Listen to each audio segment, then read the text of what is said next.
Silicon city Bengaluru ಮತ್ತೆ garbage city ಆಗುತ್ತಾ ಅನ್ನೋ ಒಂದು ಅನುಮಾನಗಳು ಕೂಡ ವ್ಯಕ್ತವಾಗ್ತಾ ಇದೆ. ಯಾಕಂತಂದರೆ ಕಸ ವಿಲೇವಾರಿ ಮಾಡೋದಕ್ಕೆ ಅಲ್ಲಿರುವಂತಹ ಗ್ರಾಮಸ್ಥರು ವಿರೋಧವನ್ನು ವ್ಯಕ್ತಪಡಿಸ್ತಾ ಇದೆ. ಬೆಂಗಳೂರು ಕಸ ವಿಲೇವಾರಿಗೆ ಸಂಕಷ್ಟ ಶುರುವಾಗಿದೆ. ಕಸ ವಿಲೇವಾರಿಗೆ ಕಣ್ಣೂರು ಗ್ರಾಮಸ್ಥರು ವಿರೋಧವನ್ನು ವ್ಯಕ್ತಪಡಿಸ್ತಾ ಇದ್ದಾರೆ. ಮಹದೇವಪುರ ಕ್ಷೇತ್ರದ ಕಣ್ಣೂರು ಗ್ರಾಮಸ್ಥರಿಂದ ಆಕ್ರೋಶ ವ್ಯಕ್ತವಾಗ್ತಾ ಇದೆ. ಅವೈಜ್ಞಾನಿಕ ಕಸ ವಿಲೇವಾರಿ ಅಂತ ಶಾಲಿನಿ ರಜನೀಶ್ಗೆ ಅವರು ಪತ್ರವನ್ನು ಬರೆದಿದ್ದಾರೆ. ಸರ್ಕಾರದ ಮುಖ್ಯ ಕಾರ್ಯದರ್ಶಿಗೆ ಅವರು ಪತ್ರವನ್ನು ಬರೆದಿರುವಂಥದ್ದು. ಕಣ್ಣೂರು ಗ್ರಾಮ ಪಂಚಾಯಿತಿ ಅಧ್ಯಕ್ಷರಿಂದ ಸರ್ಕಾರದ ಮುಖ್ಯ ಕಾರ್ಯದರ್ಶಿಗೆ ಲೆಟರ್ ಬರೆಯಲಾಗಿದೆ. ಇನ್ನು ಮಿಟ್ಟಗಾನಹಳ್ಳಿ ಸರ್ವೆ ನಂಬರ್ 2ರಲ್ಲಿ BBMPಯಿಂದ ಕಸ ವಿಲೇವಾರಿ ಆಗ್ತಿದೆ. ಇನ್ನು BSWL ಹಾಗೂ BSWN ಕಸದ ವಿಲೇವಾರಿಯನ್ನು ಅವೈಜ್ಞಾನಿಕವಾಗಿ ಮಾಡ್ತಾ ಇದ್ದಾರೆ ಅಂತ ಪತ್ರದಲ್ಲಿ ಉಲ್ಲೇಖ ಮಾಡಲಾಗಿದೆ. ಹೀಗಾಗಿ ಮುಂದಿನ ದಿನಮಾನಗಳಲ್ಲಿ ಇಲ್ಲಿ ಕಸ ವಿಲೇವಾರಿ ಮಾಡೋದಕ್ಕೆ ಅವಕಾಶ ಕೊಡಬಾರದು. ಇದರಿಂದ ನಮಗೆ ಸಾಕಷ್ಟು ತೊಂದರೆ ಆಗುತ್ತೆ. ದುರ್ವಾಸನೆಯುಕ್ತ ಲೆಜೆಟ್ ಕೆರೆ ಬಾವಿ ನೀರಿನ ಮೂಲಗಳಿಗೆ ಸೇರ್ತಾ ಇದೆ. ಇದರಿಂದ ದನಕರುಗಳು ಕೂಡ ಕಲುಷಿತ ನೀರನ್ನು ಕುಡಿಯುವುದು ಸಾವನ್ನಪ್ತಾ ಇವೆ. ದುರ್ವಾಸನೆಯಿಂದ ಜನರ ಆರೋಗ್ಯ ಕೂಡ ಹದಗೆಡ್ತಾ ಇದೆ. ಬೆಳ್ಳಳ್ಳಿ ಕೆರೆ, ಕಣ್ಣೂರು ಕೆರೆ, ಚಿಕ್ಕಗುಬ್ಬಿ, ದೊಡ್ಡಗುಬ್ಬಿ ಕೆರೆ, ರಾಂಪುರ ಕೆರೆಗಳಿಗೆ ಈ ಒಂದು ಲಿಜೆಟ್ ಸೇರ್ಪಡೆ ಆಗ್ತಿರೋದು ಸಂಪೂರ್ಣವಾಗಿ ಅಲ್ಲಿರುವಂತಹ ಜಲಚರಗಳು ಕೂಡ ತೊಂದರೆ ಆಗ್ತಾ ಇದೆ. ಹೀಗಾಗಿ ನಮಗೂ ಸಾಕಷ್ಟು ತೊಂದರೆ ಆಗ್ತಾ ಇದೆ. ಇಲ್ಲಿ ಕಸವನ್ನು ಡಂಪ್ ಮಾಡೋದನ್ನು ಸ್ಥಗಿತಗೊಳಿಸಬೇಕು ಅನ್ನೋ ಒಂದು ಹಿನ್ನೆಲೆಯಲ್ಲಿ ಶಾಲಿನಿ ರಜನೀಶ್ ಅವರಿಗೆ ಪತ್ರವನ್ನು ಬರೆದಿದ್ದಾರೆ. ಮುಂದೆ ಏನಾದ್ರೂ ಕೂಡ ಅಲ್ಲಿ ಕಸ ವಿಲೇವಾರಿ ಮಾಡೋದಕ್ಕೆ ಅವಕಾಶ ಕೊಡದೆ ಹೋದರೆ ಖಂಡಿತವಾಗ್ಲೂ ಬೆಂಗಳೂರು ಗಬ್ಬನಾರೋದಂತೂ ಸುಳ್ಳಲ್ಲ. ಇನ್ನು ಈ ಬಗ್ಗೆ ಹೆಚ್ಚಿನ ಡೀಟೇಲ್ಸನ್ನು ನೀಡ್ತಾರೆ ನಮ್ಮ ಪ್ರತಿನಿಧಿ ಪ್ರಸನ್ನ ದೂರವಾಣಿ ಸಂಪರ್ಕದಲ್ಲಿದ್ದಾರೆ. ಪ್ರಸನ್ನ, ನೋಡ್ತಾ ಇದ್ವಿ ಅನೇಕ ಬಾರಿ ಬೆಂಗಳೂರಿನಲ್ಲಿ ಇಂತಹ ಸಮಸ್ಯೆಗಳನ್ನು ನಾವು ನೋಡ್ತಾ ಇರ್ತೀವಿ. ಸರಿಯಾದಂತಹ ರೀತಿಯ ಕ್ರಮದಲ್ಲಿ ಕಸ ವಿಲೇವಾರಿ ಮಾಡೋದಿಲ್ಲ ಮತ್ತು ಮಹದೇವಪುರ ವ್ಯಾಪ್ತಿಯಲ್ಲೇ ಕಸ ಡಂಪಿಂಗ್ ಯಾರ್ಡನ್ನು ಕೂಡ ಇಟ್ಟಿರುವಂಥದ್ದು. ಆದರೆ ಅದನ್ನೂ ಕೂಡ ಸರಿಯಾಗಿ ಮಾಡ್ತಾ ಇಲ್ಲ. ಹೀಗಾಗಿ ಅಲ್ಲಿರುವಂಥ ಅಕ್ಕಪಕ್ಕದ ಜನರ ಕಷ್ಟ ಕೂಡ ಹೇಳ್ತಿರೋದಾಗಿದೆ. ಜಲಚರಗಳಿಗೂ ಕೂಡ ತೊಂದರೆ ಆಗುತ್ತೆ, ದನಕರುಗಳಿಗೂ ಕೂಡ ತೊಂದರೆ ಆಗುತ್ತೆ. ಇಷ್ಟಾದ್ರೂ ಕೂಡ BBMPಯಿಂದ ಸರಿಯಾದಂತಹ ಕ್ರಮವನ್ನು ತೆಗೆದುಕೊಳ್ಳಲಾಗ್ತಾ ಇಲ್ಲ. ಸದ್ಯಕ್ಕೆ ಅಲ್ಲಿರುವಂತಹ ಜನರ ಆಗ್ರಹ ಏನು, ಸರ್ಕಾರದ ಮುಖ್ಯ ಕಾರ್ಯದರ್ಶಿಯಿಂದ ಏನು ರಿಪ್ಲೈ ಹೋಗಿದೆ, ಮುಂದಿನ ದಿನಮಾನಗಳಲ್ಲಿ ಯಾವ ರೀತಿಯಾದಂತಹ ಒಂದು ಮುಂದಿನ ಕ್ರಮ ಏನಾಗುತ್ತೆ ಇದರ ಬಗ್ಗೆ ಅಂತ. ವಿಶ್ವನಾಥ್, ನೋಡಿ, ಬೆಂಗಳೂರು ಇವತ್ತು ಬಹಳ ದೊಡ್ಡ ಮಟ್ಟದಲ್ಲಿ ಬೆಳೆದಿದೆ. 110 ಹಳ್ಳಿಗಳನ್ನ ಸೇರಿಸಿ ಬೆಂಗಳೂರು, ಈಗ ಹಿಂದೆ ಇದ್ದ ಬೆಂಗಳೂರಿಗೆ 110 ಹಳ್ಳಿಗಳನ್ನು ಸೇರಿಸಿ ಬೃಹತ್ ಬೆಂಗಳೂರು ಮಹಾನಗರ ಪಾಲಿಕೆ ಮಾಡಾಯ್ತು. ಆದ್ರೆ ಬೆಂಗಳೂರು ಕ್ಲೀನ್ ಆಗಿರ್ಬೇಕು ಅಂತ ಹೇಳಿ ಇಲ್ಲಿನ ಕಸವನ್ನೆಲ್ಲ ತೆಗೆದುಕೊಂಡು ಹೋಗಿ ಬೆಂಗಳೂರಿನ ಹೊರವಲಯದ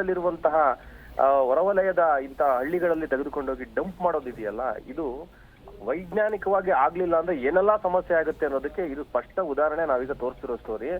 ಕಣ್ಣೂರು ಗ್ರಾಮ ಪಂಚಾಯತಿ ವ್ಯಾಪ್ತಿಯಲ್ಲಿ ಪಕ್ಕದಲ್ಲೇ ಮಿಟ್ಟಗಾನಹಳ್ಳಿ ಸರ್ವೆ ನಂಬರ್ 2ರಲ್ಲಿ ಕಸನ ಡಂಪಿಂಗ್ ಯಾರ್ಡ್ ಮಾಡಿದ್ದಾರೆ. ಕಸನ ಡಂಪಿಂಗ್ ಯಾರ್ಡ್ ಇವ್ರು ಮಾಡ್ಬೇಕಾದ್ರೆ ಪ್ರಾಮಿಸ್ ಮಾಡಿದ್ದೇನಂದ್ರೆ ಹಸಿ ಕಸ, ಒಣ ಕಸ ಮತ್ತೆ ಪ್ರಾಣಿ ತ್ಯಾಜ್ಯ ಏನಿದೆ, ಈ ಬೇರೆ ಬೇರೆ ಸಸ್ಯಜನ್ಯ ತ್ಯಾಜ್ಯ ಏನಿದೆ, ಇವೆಲ್ಲವನ್ನು ಡಿವೈಡ್ ಮಾಡಿ ನಾವು ಅಲ್ಲಿ ಕಸವನ್ನ ವಿಲೇವಾರಿ ಮಾಡ್ತೀವಿ ಅನ್ನುವಂತ ವಿಚಾರವನ್ನ ಹೇಳಿದ್ರು.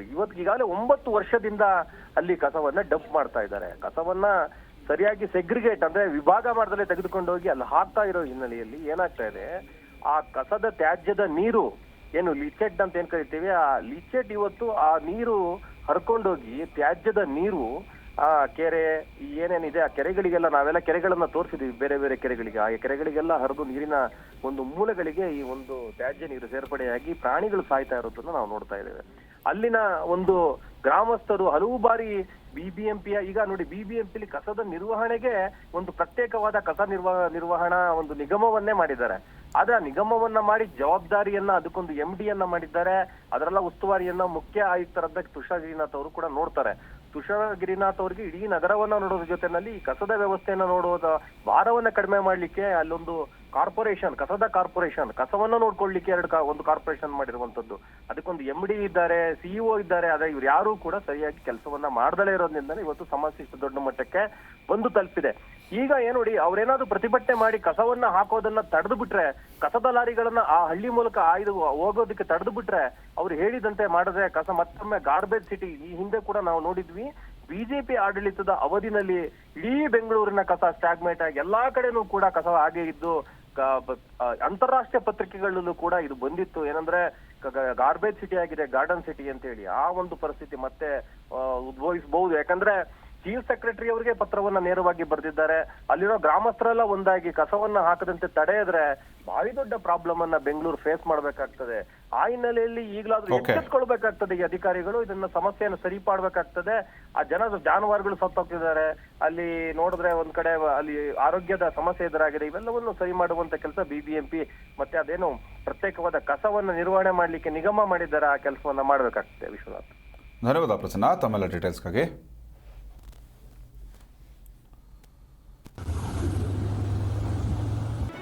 ಜಿ ಕನ್ನಡ ನ್ಯೂಸ್ ಈಗ ನಿಮ್ಮ ಮನೆಯಲ್ಲೇ ನೋಡಿ, ಎಲ್ಲ ಕೇಬಲ್ಗಳಲ್ಲಿ ಈಗ ಲಭ್ಯ. ನಿಮ್ಮ ನೆಚ್ಚಿನ ಜಿ ಕನ್ನಡ ನ್ಯೂಸ್ ಈಗ ಸನ್ ಡೈರೆಕ್ಟ್ ನಲ್ಲಿ number 292, Tata play number 1664, Jio TV number 1334, NXT digital number 30, in cable number 30, city networks 51, U digital number 162, GTPL number 17, Rockline telecommunications number 42, Shri Basaveshwara cable number 168, rural cable network 60, Vinayaka digital 57, Abhishek cable 821, city channel 53, Siddeshwara cable network 57, V4 digital Infotech 628, Surya digital networks 53, Gajanan digital number 836, Malnad infotech private limited number